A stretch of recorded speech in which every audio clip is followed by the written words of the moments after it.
رسول اللہ صلی اللہ علیہ وسلم کی حدیث مبارک ہے،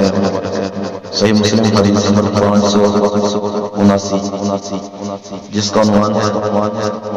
وضو کس طرح کیا جائے اور اس کا فائدہ کیا ہے۔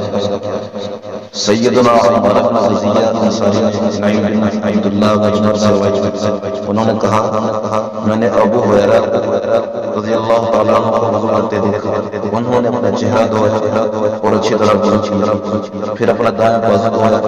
حتیٰ کہ اوپر بازو کی ابتدا تک پہنچا، پھر اپنا بایاں بازو دھویا حتیٰ کہ اوپر بازو کی ابتدا تک پہنچا، پھر اپنے سر کا مسح کیا، پھر اپنا دایاں پاؤں دھویا حتیٰ کہ اوپر پنڈلی کی ابتدا تک پہنچا، پھر اپنا بایاں پاؤں دھویا حتیٰ کہ اوپر پنڈلی کی ابتدا تک پہنچے، پھر کہا رسول اللہ صلی اللہ علیہ وسلم کو اسی طرح وضو کرتے دیکھا، اور کہا رسول اللہ صلی اللہ علیہ وسلم نے فرمایا قیامت کے دن اچھی طرح وضو کرنے کی وجہ سے تم لوگ ہی روشن چہروں اور سفید چمکدار ہاتھ پاؤں والے ہوگے، لہذا تم میں سے جو اپنے چہرے اور ہاتھ پاؤں کی روشنی اور سفیدی کو آگے تک بڑھا سکے وہ بڑھا لے۔ یہ رسول اللہ صلی اللہ علیہ وسلم کا فرمان ہے۔